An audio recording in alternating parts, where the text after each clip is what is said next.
سلام خدمت هر یک از شما دوستان عزیز. و توتوریال ترو و یا مجموعه آموزشی خوش آمدید. در درس قبلی پرداختیم به بعضی از فرمول ها در برنامه اکسل و فرمول های اساسی بودند و در درس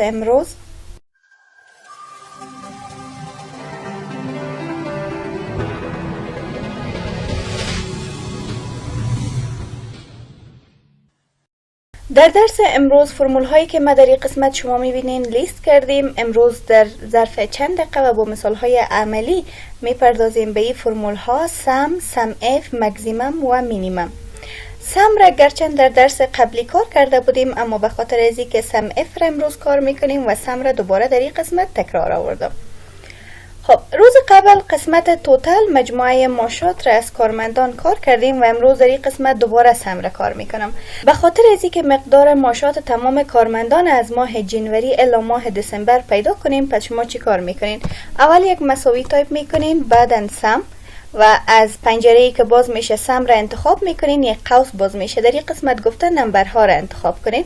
پس از ماه جنوری الی دسامبر از یک کارمند انتخاب میکنم، قوس بسته میکنین و انتر میکنین.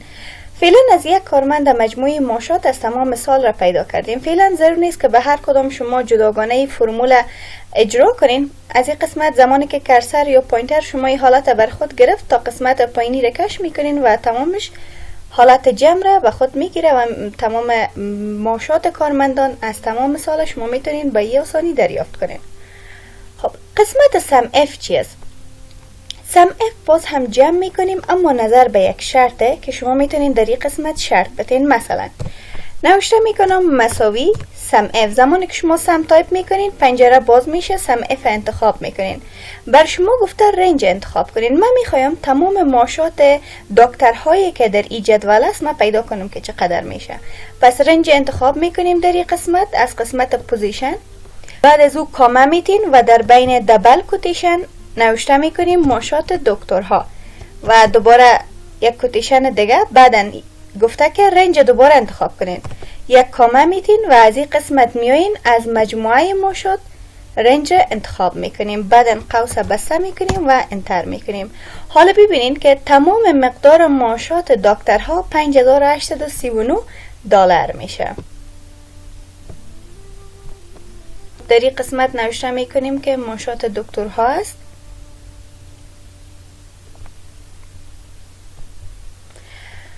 امی قسم میتونین ماشات انجینیرها، استادها و هر پوزیشن یا موقعیت دیگری که دارن شما از این قسمت پیدا کنین. میتونیم یک شرط دیگه هم از این قسمت بنویسیم: مساوی سم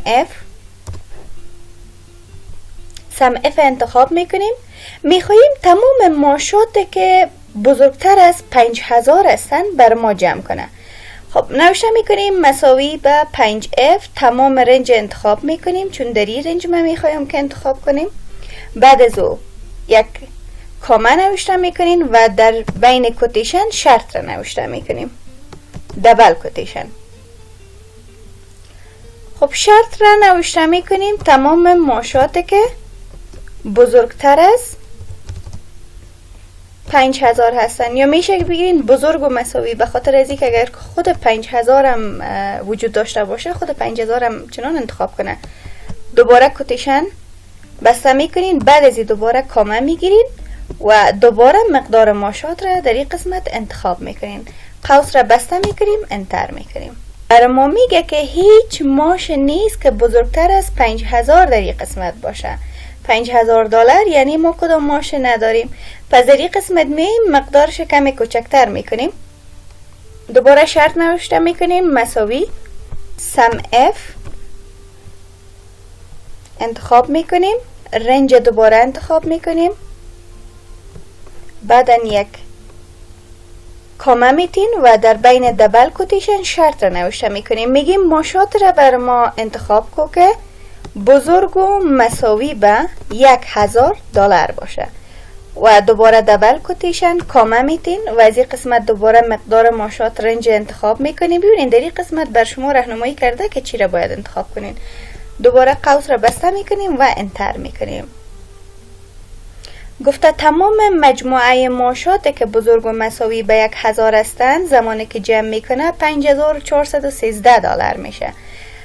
حالا یک شرط دیگه برش میتیم. مساوی سم F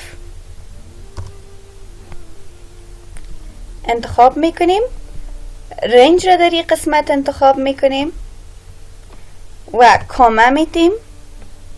حالا شرط میتیم که تمام ماشات که کوچک از 1000 هستند.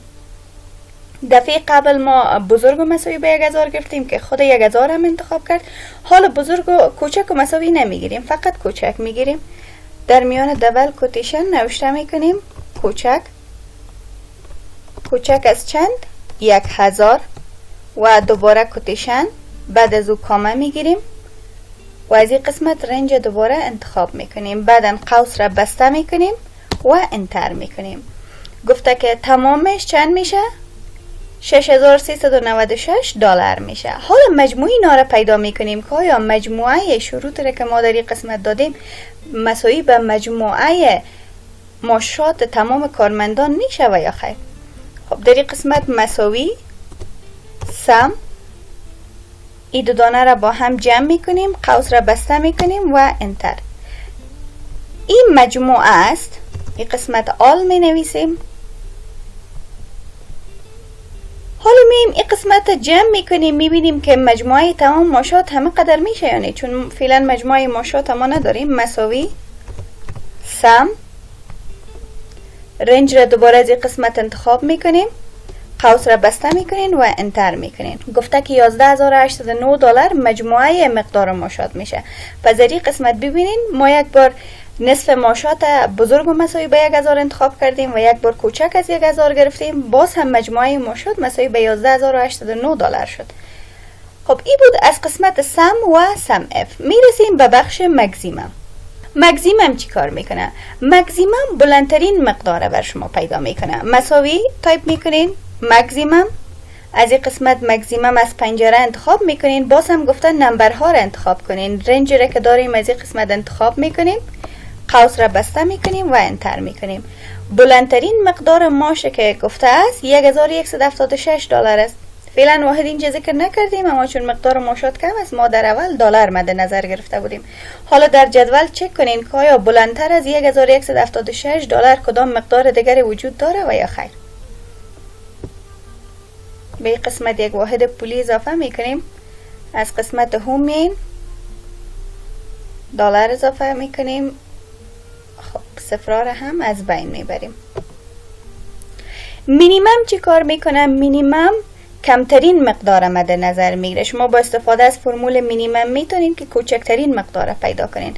پس در این قسمت نوشته میکنیم مساوی مینیمم. مینیمم شما از پنجره انتخاب میکنین، باز هم گفته نمبرها را انتخاب کنین، دوباره از این قسمت میین رنج را انتخاب میکنین، قوس را بسته میکنین و انتر. و در این قسمت ببینین گفته که کمترین مقدار ماش $540 است. حالا شما در اینجا چک کنین که از $540 کدام کمترین مقدار ماش وجود داره و یا خیر. خب دوستان عزیزم این بود از درس امروز و فرمول های اساسی که شما باید در برنامه اکسل یاد داشته باشین.